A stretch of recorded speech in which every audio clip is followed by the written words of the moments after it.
नमस्कार दोस्तों, book audio पर आपका एक बार फिर से स्वागत है। आप सुन रहे हैं मंथन रस्तोगी यानी मेरी आवाज में फैयाज हुसैन जी का उपन्यास डिसीजन, मोहब्बत या मजहब। आज हम पढ़ने जा रहे हैं डिसीजन का पहला अध्याय, जिसका शीर्षक है सपने भी हकीकत होते हैं।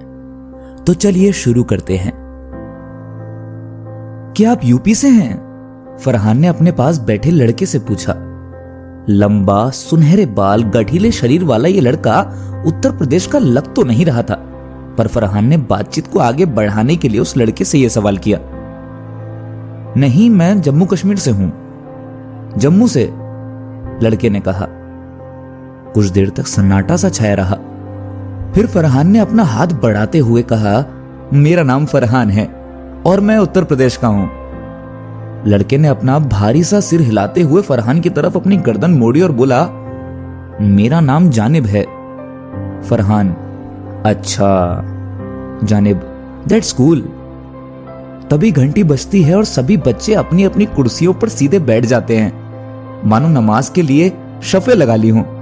क्लास के सन्नाटे को चीरते हुए एक शख्स क्लास में घुसे और पूरी क्लास खड़ी हो गई। Sit down, how are you students? My name is professor Zahid. I will teach you political system. Professor बोलते जा रहे थे। फरहान क्लास में बैठा तो था, पर प्रोफेसर की बात नहीं सुन रहा था। वह अपने आप में खोया हुआ था। आज का दिन उसके लिए किसी सपने के पूरे होने जैसा था। आज फरहान अलीगढ़ मुस्लिम यूनिवर्सिटी में पॉलिटिकल साइंस डिपार्टमेंट के रूम नंबर 24 में है। जो कभी उसके लिए सपना था, वह आज सच हो गया। अलीगढ़ को फरहान ने इसीलिए नहीं चुना था कि इसके नाम में मुस्लिम है और फरहान भी मुस्लिम है, बल्कि उसने अलीगढ़ को हायर एजुकेशन के लिए इसलिए चुना था कि यहां उर्दू लिटरेचर की लंबी परंपरा रही थी। फरहान को उर्दू अदब से बहुत प्यार था और इसी प्यार के कारण उसने अलीगढ़ को चुना था। फरहान को जितना लगाव पॉलिटिकल साइंस में था, उतना ही लगाव उर्दू से था। फरहान अपने सपने को हकीकत में बदलने और अलीगढ़ के बारे में सोच रहा था कि अचानक उसके बाएं कंधे पर किसी ने हाथ रखते हुए हिलाया। अरे जनाब, कहां खो गए हो? क्लास तो कब की खत्म हो गई। चलना भी है या नहीं, या यहीं तशरीफ रखना है? फरहान ने अपनी आंखों को मसलते हुए हल्की मुस्कान के साथ कहा, जी जानिब भाई, चलना है। दोनों क्लास से निकले और सेमिनार हॉल की तरफ चल दिए। हमारी क्लास में तो 40 स्टूडेंट्स हैं, पर आज तो बहुत कम थे। फरहान ने कहा, जी हम उन खुशनसीब स्टूडेंट्स में से हैं जिन्होंने पहले ही दिन वाली क्लास में खुद को दर्ज कराया है। अब चलते हैं। जानिब ने अपना हाथ फरहान की ओर बढ़ाते हुए कहा। फरहान ने जानिब से हाथ मिलाया और दोनों ऐसे गले मिले मानो सदियों पुराने और गहरे दोस्त हों। जानिब चलने लगा। तभी पीछे से आवाज आई, जानिब आपको हॉस्टल मिल गया है? जानिब ने पलटकर देखा तो फरहान था। जानिब, नहीं। फरहान, तो फिर कहां रहते हो आप? जानिब, मैंने गुलमर्ग में रूम लिया है। फरहान, वह तो बहुत महंगा होगा। जानिब ने हंसते हुए कहा, हां। फरहान, मैंने भी गुलमर्ग की पीछे वाली बस्ती में रूम लिया है, पर वो सस्ता है। ये तो बहुत अच्छा है। हां, वैसे मुझे एक रूम पार्टनर की जरूरत है। अगर आप चाहो तो आ सकते हो जानिब। फरहान ने कहा। जानिब, ठीक है, मेरे साथ मेरे दोस्त हैं। अगर उन्हें हॉस्टल मिल जाता है तो मैं आपके साथ आ जाऊंगा। फरहान ने जानिब का मोबाइल नंबर लिया और कहा कि शाम को चाय पर मिलते हैं।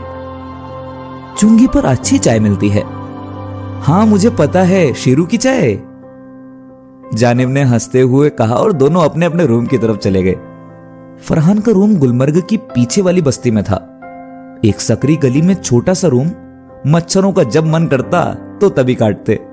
उन्हें इस बात से फर्क नहीं पड़ता कि दिन है या रात। फरहान को यह सोचकर बड़ा बुरा लगता कि इस अदबी शहर में इतने बेअदब मच्छर कैसे। फरहान ने रूम का ताला खोला और कपड़े बदलने लगा। तभी फोन की घंटी बजी।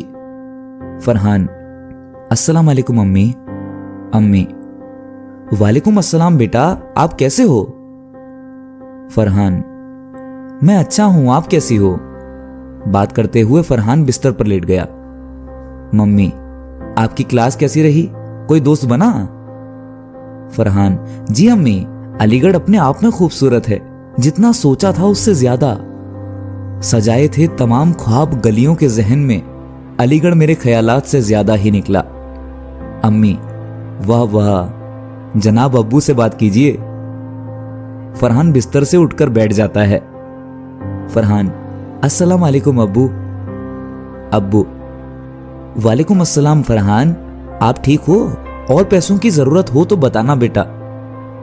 फरहान जानता था कि जो पैसे एडमिशन के लिए अब्बू ने दिए थे उनका इंतजाम ही बड़ी मुश्किल से हुआ था, पर एक गरीब बाप के दिल में बेटे को पढ़ाने का मजबूत हौसला और बड़ा कलेजा था। फरहान, नहीं अब्बू, अभी जरूरत नहीं है। अब्बू, अच्छा बेटा, जब जरूरत हो तब बता देना। फरहान, जी अब्बू। फरहान अपने घर की यादों में खो गया। वह एक छोटे शहर झांसी का था, पर उसके हौसले बुलंद और सपने बड़े थे। उसके अब्बू पेट्रोल की पोस्ट से रिटायर्ड थे और अपनी छोटी सी पेंशन में बड़े परिवार को पाल रहे थे। फरहान को अपने घर के दोस्तों को छोड़ने का गम था, तो उससे ज्यादा अलीगढ़ में एडमिशन पाकर खुशी। अपने घर, परिवार, दोस्त, गलियों को याद करते करते वह सो गया। फोन की घंटी ने उसकी नींद तोड़ी। वैसे उसकी नींद कई बार मच्छर तोड़ चुके थे, इतने बड़े बड़े मच्छर उसने पहली बार देखे थे। फरहान ने फोन रिसीव किया। जानिब, शेरू की दुकान पर मिलिए फरहान साहब। फरहान, जी आता हूं 10 मिनट में। शेरू की चाय की दुकान का नजारा अपने आप में ही देखते ही बनता है। चाय की दुकान इतनी काली कि यदि किसी शहरी और मॉडर्न मानने वाले को उस दुकान पर लाया जाए तो वह वहां बैठना क्या, खड़ा होना पसंद नहीं करेगा। अलीगढ़ में आप कहीं भी जाएं, चाय की दुकान नाले के किनारे ही होगी। आपको बैठना हो तो बैठो, वरना कोई बात नहीं। पर दुकानों पर भीड़ ऐसी कि बैठने को जगह ना मिलती। 20-20 मिनट तो लोग खड़े रहते। शेरू की दुकान को दूर से देखने पर ऐसा लगता है कि मानो किसी गांव में ताश के पत्ते खेलने वाले झुंड अपनी गर्दन झुकाए बैठे हों। लगभग मेन रोड के आधे हिस्से को अपने में समेटे हुए कुर्सियां कर रही हों कि भाई अब उठ जाओ, बहुत देर हो गई है बैठे बैठे। और शायद शेरू का चेहरा भी इसी भाव से लोगों को देख रहा है, बस करो, दूसरे लोगों को बैठने दो। लेकिन अलीगढ़ के लोग इस बात को मनाने पर तुले हैं कि उनसे ज्यादा चाय कोई नहीं पी सकता है। अगर उनकी नसों को चीरा जाए तो उसमें से खून नहीं, चाय निकलेगी। फरहान चाय की दुकान पर भीड़ को निहार रहा था, तभी आवाज आई, फरहान मियां, इस तरफ। जानिब फरहान के दाहिने तरफ 2 कुर्सियों पर कब्जा जमाए खड़ा था और जानिब के आसपास खड़े लड़के उन कुर्सियों को हसरत भरी निगाह से देख रहे थे कि काश ये कुर्सियां उनकी होती। जानिब ने एक कुर्सी को फरहान के हवाले किया और दोनों एक दूसरे की तरफ मुंह करके बैठ गए। जानिब ने तेज और आवाज को भारी करते हुए कहा, शेरू भाई, 2 चाय। शेरू ने बिना देखे ही कहा, जी डॉक्टर साहब, लाता हूं। जानिब, फरहान साहब, दिन कैसा गुजरा? फरहान, जी अच्छा, आप बताइए। जानिब, सड़ जमीने अलीगढ़ में बैठा हूं, और क्या चाहिए। यही ख्वाब था कि कभी अलीगढ़ के दीदार करूं, सो वो भी पूरा हो गया। फरहान, वो तो है, अलीगढ़ की शाम देखते ही बनती है जानिब भाई। जानिब, कहां फरहान भाई, अब वो बात नहीं रही जो बात गुजरे जमाने में थी। अलीगढ़ की पहचान उसके कल्चर, ट्रेडिशन में थी।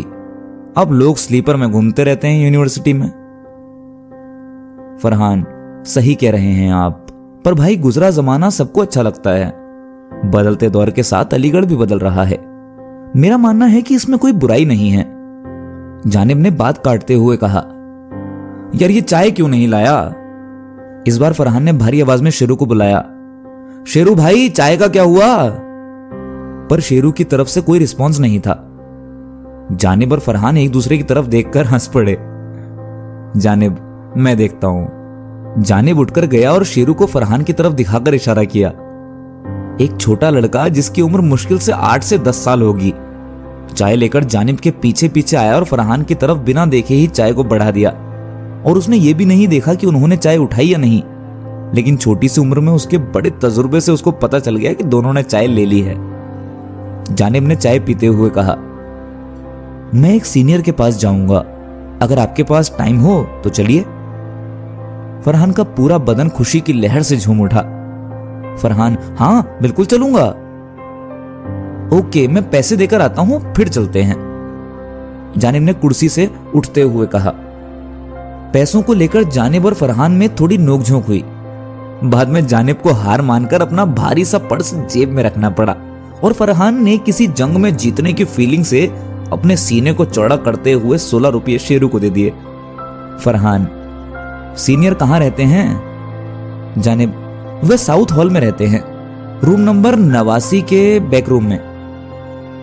बैकरूम का नाम सुनते ही फरहान का चेहरा खिल उठा। उसकी आवाज में खुशी थी। क्या बैकरूम में? जानिब ने मुस्कुराते हुए कहा, जी जनाब, बैकरूम में। जानिब ने बताया, वे पीएचडी में हैं, जीआरएफ हैं और मेरी डिस्ट्रिक्ट के बाशिंदे हैं। फरहान, किस सब्जेक्ट में? जानिब, पर्सियन। साउथ हॉल की खूबसूरती जितना सुना था उससे ज्यादा थी। चौड़ी सड़कें, बड़ी बड़ी इमारतें, बगीचे पर कैंटीन पर बैठे चेहरे बता रहे थे कि कैंटीन पर बैठना शान और शौकत की बात थी, शायद लाइब्रेरी से भी ज्यादा। जानिब और फरहान कैंटीन को पार करते हुए लोहे की सीढ़ियों से ऊपर चढ़े। कमरों की लंबी कतार और कमरों के आगे बने बरामदे किसी शाही किले का एहसास करा रहे थे। जानिब ने कमरा नंबर 89 का दरवाजा खटखटाया। जब अंदर से कोई आवाज ना आई तो वे दरवाजा खोलकर अंदर चले गए। दरवाजा खोलते हुए दरवाजे से आई चूं की आवाज ने बता दिया कि अलीगढ़ की विरासत कितनी पुरानी है। जानिब और फरहान फ्रंट रूम को पार करते हुए बैक रूम के गेट पर पहुंचे। जानिब ने बैक रूम का दरवाजा नॉक किया। मैं आए, अंदर से कश्मीरी लहजे में आवाज आई, गेट इन। फरहान और जानिब जब अंदर पहुंचे तो बैकरूम में पहले से ही जरूरत से ज्यादा लोग थे। लंबे, गोरे तथा उम्र में सबसे बड़े हजरत को घेरे सभी बैठे थे। फरहान समझ गया कि यही सीनियर है। 9-10 लोगों की भीड़ में फरहान और जानिब को भी एडजस्ट कर लिया गया। सीनियर, आओ जानिब बैठो। फरहान की तरफ इशारा करते हुए कहा कि ये भी जम्मू कश्मीर से हैं। जानिब ने बड़े अदब में कहा, नहीं, फरहान यूपी से हैं और मेरे क्लासमेट हैं। सीनियर, अच्छा। सीनियर ने एक लंबी और गहरी सांस लेते हुए कहा, अलीगढ़ में फेल होना और टॉप करना सबसे मुश्किल काम है, जबकि अलीगढ़ में पास होना सबसे आसान काम। थोड़ी देर रुके और एक नजर अपनी बाईं ओर से दाईं ओर बैठे सभी लोगों को देखा और फिर से समझाने लगे, क्योंकि फेल होने के लिए आपको पूरे दिन कैंटीन पर, ढाबे पर बैठना पड़ेगा, जिसमें मजा आएगा, लेकिन पैसे बहुत खर्च होंगे, और पैसे खर्च करना किसे अच्छा लगता है। वहीं टॉप करने के लिए पूरे दिन लाइब्रेरी में बैठना पड़ेगा, जो कि और भी मुश्किल है। हां, पास होने के लिए 60% अटेंडेंस जरूरी है, जो रोजाना क्लास जाने से पूरी हो जाएगी। इतना कहकर वे खुद ही हंस पड़े और उनके आसपास बैठे सभी लोग मुस्कुराने लगे। वे खड़े होते हुए बोले, मुझे चुंगी जाना है, कुछ काम है। आप लोगों को कोई भी प्रॉब्लम हो तो आप मुझसे आकर कहिए। इंशाअल्लाह मैं कोशिश करूंगा कि मैं आप लोगों की मदद कर सकूं। सीनियर की बातों को सभी ऐसे सुन रहे थे जैसे किसी जलसे में लोग तकरीर सुनते हैं, एकदम शांत, चुपचाप, गमगीन। उन्होंने सबसे हाथ मिलाया और चुंगी पर चल दिए। जानिब और फरहान भी अपने रूम की तरफ निकल पड़े। जानिब ने लाइब्रेरी कैंटीन पर फरहान से कहा, आप चलिए, मैं अपने कुछ दोस्तों से मिलकर आता हूं। फरहान, अच्छा ठीक है, कल क्लास में मिलते हैं। फरहान अलीगढ़ की चौड़ी सड़क पर मस्त, आवारा, बेपरवाह आशिक की तरह झूम झूम कर अपने रूम की तरफ चल दिया।